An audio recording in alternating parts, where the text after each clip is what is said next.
यूपीटेक clear करना चाहते हो, हिंदी में 30 में से 30 लेके आना है, तो डियर ये टॉपिक्स बिल्कुल मिस मत करना। आज हम यहाँ पर अपनी नई सीरीज को शुरू कर रहे हैं, जिसका हम चैप्टर नंबर फर्स्ट करेंगे। एक बार शुरू करने से पहले मैं आप सभी को यहाँ पर टॉपिक्स बता देती हूँ, जिससे बाहर एक भी क्वेश्चन नहीं आएगा। हिंदी में 30 में से 30 डेफिनेटली आपके आएंगे अगर आप ये सीरीज को फॉलो करोगे तो। ठीक है, करें शुरू। आ जाओ।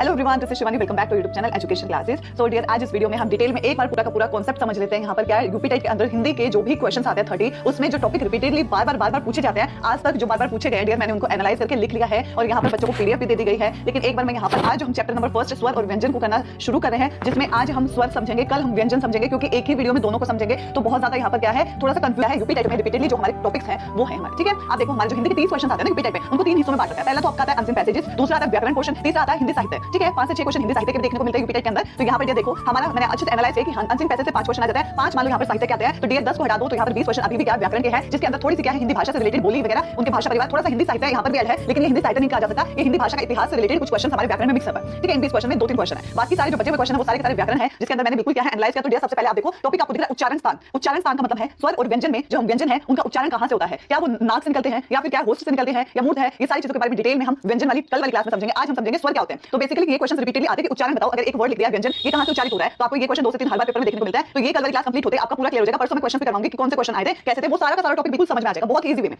तीसरा टॉपिक आपको दिख रहा है विशेषण। विशेषण आपको पढ़ने की सारी चीजें उसके बारे में और उसके क्या है प्रकार देखने हैं। समास, समाज यहाँ पर क्या है, बिल्कुल आपको समाज पढ़ना है। विलोम शब्द आते हैं, तत्सम तद्भव आते हैं, मुहावरे आते हैं, लपोक्तियां आती है, स्पेलिंग आएगी आपकी, स्पेलिंग मतलब वर्तनी आएगी, उपसर्ग और प्रत्यय है, वन वर्ड सब्स्टिट्यूशन है हिंदी में, और हिस्ट्री ऑफ हिंदी मतलब हिंदी के बारे में आपको उसके इतिहास कहां से शुरू हुआ, कौन सी बोलियां हैं, कितने भाषा परिवार है, कितनी भाषाएं हैं बोली जाती है, वो सारी चीजों के बारे में डिस्कशन करेंगे। अब यहाँ पर पर्यायवाची शब्द आपको वोकैबुलरी अपने आप पढ़ना पड़ेगा डियर, रोज के 10 से 12 20 ऐसे ले लो कि हाँ आज 20 है कल 50 करना है, उसके बाद ऐसे बढ़ाते जाओ। उसके बाद आपके क्वेश्चन रिपीटेडली पूछे जा रहे हैं, टाइप ऑफ वाक्य से वॉइस कितने प्रकार के होते हैं, वो सारी चीजें हिंदी भाषा परिवार से रिलेटेड कारक से क्वेश्चन बहुत पूछे जा रहे हैं। उसके बाद स्वर और व्यंजन के अंदर जैसे कि अल्पना और महाप्राण क्या होता है, वो सारी चीजें व्यंजन वाले चैप्टर में कल क्लियर हो जाएगा। आज बिल्कुल स्टार्टिंग है, इसलिए ज्यादा हैवी नहीं लेना है। स्वर हम समझेंगे स्वर क्या होता है उसके बारे में, और डिटेल में व्यंजन कल पढ़ेंगे। और सबसे ज्यादा क्वेश्चन स्वर और व्यंजन से रिपीटेडली आता है, चाहे वो यूपीटेक हो, चाहे वो आपका एचटेट हो या आपका डीएसएसबी का कोई भी पेपर हो, ये आते ही आते हैं। ये टॉपिक है हिंदी व्याकरण में अगर क्वेश्चन आएंगे तो इनसे बाहर आ ही नहीं सकता है। ये टॉपिक्स तो सारे के सारे कवर करने ही पड़ेंगे ना। अब ये भी नहीं करेंगे तो फिर वो बनाएंगे कैसे क्वेश्चन। इसके बाद आता है अलंकार। अलंकार से रिलेटेड क्वेश्चन देखे मैंने बहुत सारे यूपीटेक में। वचन है, देशज शब्द है, कौन से देश है, कौन से विदेश है, वो सारी चीजें। इसके बाद हमारा सर्वनाम क्या है, उसके भेद क्या है, और लिंग से रिलेटेड क्वेश्चन पूछे, आपसे रिलेटेड पंक्तियां पूछ रहे हैं, ये पंक्ति किसके द्वारा लिखा गया है, दूसरी ये रचना है, इस रचना को कौन सी भाषा में लिखा गया है, और या फिर आपकी कौन सी भाषा में खड़ी बोली में किस चीज में लिखी गई है, तो वो भाषा भी हम समझेंगे। तीसरी चीज कविता लिख देते हैं, और दूसरे इसका कवि कौन है, इस टाइप से क्वेश्चन भी देखने को मिले। सभाएं पूछी जाती है कि सभाओं का क्या अध्यक्ष कौन था। इसके बाद आत्मकथाएं पूछी जाती है, आत्मकथा किसके द्वारा लिखी गई है। पत्रिकाएं पूछी जाती है, पत्रिकाएं मतलब न्यूज़पेपर, जब शुरुआत हुई थी हिंदी की तो न्यूज़पेपर बनना शुरू हुआ था, पहला कौन था, उसके बाद कौन आया था, किस तरीके से उसका अध्यक्ष होता है, वो सारी चीजें के बारे में यहाँ पर क्वेश्चन पूछे जाते हैं। ये हमारा क्या था हिंदी साहित्य का, हमारा